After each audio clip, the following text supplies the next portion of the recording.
Dunia telah mengenal banyak nama pembunuh berantai. Ada yang tidak terpecahkan, ada juga yang terpecahkan. Kasus yang tidak terpecahkan hingga kini masih menjadi misteri. Karena para pembunuhnya beraksi rapi sehingga identitasnya tidak bisa diungkap. Namun, beberapa dari kasus pembunuhan, ada yang terungkap dan pembunuhnya berhasil ditangkap. Para pembunuh keji tersebut, banyak yang dijatuhi hukuman mati dan ada juga yang dipenjara seumur hidup.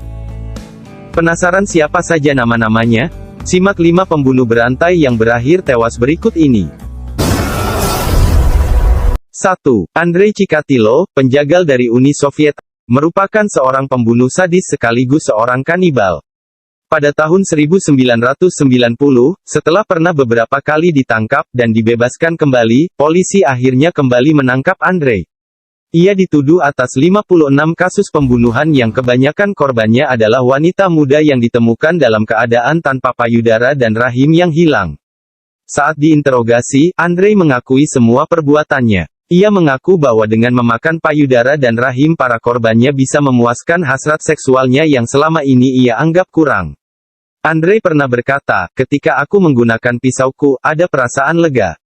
Aku tahu aku harus dihancurkan. Aku adalah kesalahan alam." Meski beberapa dokter menyatakan bahwa ada kemungkinan Andrei mengidap gangguan jiwa, pengadilan tetap menyatakan Andrei bersalah dan akhirnya menjatuhkannya hukuman mati. Hukuman mati itu akhirnya terlaksana pada tahun 1994, di mana Andrei dihukum dengan cara ditembak dari belakang telinga kanannya. 2. Harold Shipman, yang diduga tewaskan 250 orang. Dokter asal Inggris ini awalnya sangat dicintai para pasien. Harold adalah dokter keluarga yang dikenal begitu perhatian terhadap pasien-pasiennya. Selama bertahun-tahun tak ada yang curiga dengan fakta bahwa puluhan pasien meninggal dalam perawatannya karena kebanyakan dari mereka adalah manula. Harold menyuntik pasien-pasiennya dengan racun atau narkoba, kemudian memalsukan penyebab kematian dan surat wasiat untuk memindahkan harta kekayaan para wanita malang itu kepadanya. Perbuatan Harold lantas ketahuan setelah anak salah satu korban curiga. Dokter berwajah ramah ini kemudian terbukti membunuh 15 pasiennya. Walaupun diduga sudah menewaskan hingga 250 pasien, dia divonis penjara seumur hidup. Namun, ia gantung diri di dalam penjara pada tahun 2004 saat usianya 58 tahun. 3. Jeffrey dijuluki sebagai kanibal. Ia akhirnya dihukum karena membunuh 17 pria muda dalam periode 14 tahun. Di apartemennya ditemukan 7 tengkorak dan hati dalam kulkas. Jeffrey bahkan tidak hanya membunuh mereka, dia juga memperkosa, memotong-motong, dan terkadang bahkan memakan korbannya. Di pengadilan Jeffrey mengaku tidak bersalah meski banyak bukti kuat yang melawannya. Pengadilan memberikan hukuman 957 tahun penjara karena pada saat itu negaranya menghapuskan hukuman mati. Namun, pada akhirnya dia dipukuli sampai mati di penjara pada tahun 1994 oleh teman satu selnya. 4. John Wayne.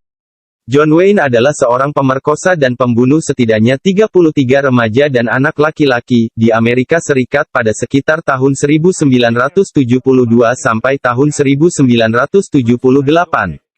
Ia dikenal juga sebagai badut pembunuh, karena ia suka membuat pesta untuk teman dan tetangganya.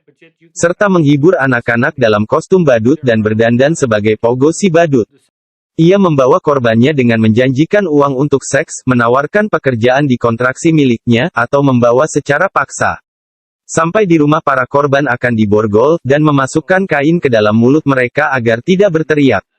Kemudian mencekik menggunakan tali saat menyodomi para korban. Di pengadilan ia mengaku tidak bersalah karena tidak waras. Ia bahkan mengatakan bahwa satu-satunya kesalahannya adalah, karena membuat pemakaman tanpa izin. Ia juga pernah berkata pada pengacaranya bahwa membunuh dia sama sekali tidak akan membawa siapapun kembali hidup. Akhirnya pengadilan memberinya hukuman mati. Dan sebelum ia dibawa ke tempat eksekusi, ia bahkan sempat mengucapkan, "Cium pantatku," pada penjaga penjara. 5. Ahmad Sudraji atau Dukun AS. Ahmad Suraji populer dipanggil Dukun AS, juga dikenal dengan nama Nasib Kelewang. Datuk adalah seorang pelaku pembunuhan terhadap 42 orang wanita yang mayatnya dikuburkan di perkebunan tebu di Desa Sei Semayang, Kabupaten Deli Serdang, Sumatera Utara dari tahun 1986 hingga 1997. Ahmad Suraji lahir tanggal 10 Januari tahun 1949. Ia memiliki 3 istri kakak beradik kandung yang tinggal serumah dan 9 orang anak. Pihak kepolisian pertama kali menemukan mayat salah seorang korban pada tanggal 27 April tahun 1997. Seorang wanita berusia 21 tahun bernama Sri Kemala Dewi.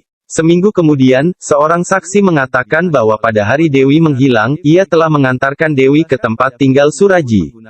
Polisi kemudian menemukan setumpuk pakaian dan perhiasan wanita, di antaranya barang-barang milik Dewi. Suraji pun ditangkap. Dalam sebuah laporan, Suraji mengaku membunuh karena hendak menyempurnakan ilmu yang sedang dipelajarinya.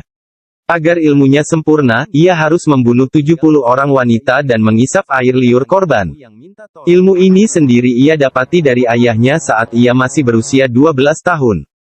Meskipun perhatiannya terhadap ilmu tersebut baru mulai terasa saat ia mencapai usia 20 tahun. Pada tanggal 27 April tahun 1998, ia divonis mati oleh Majelis Hakim Pengadilan Negeri Lubuk Pakam karena terbukti bersalah melakukan pembunuhan terhadap wanita-wanita tersebut. Ia dieksekusi pada Kamis tanggal 10 Juli tahun 2008 tepatnya pukul 10 malam oleh tim Brimob Kepolisian Daerah Sumatera Utara. Kasus dukun ini diangkat menjadi sebuah film dengan judul Misteri Kebun Tebu. Itulah kisah-kisah para pembunuh berantai yang berakhir tewas.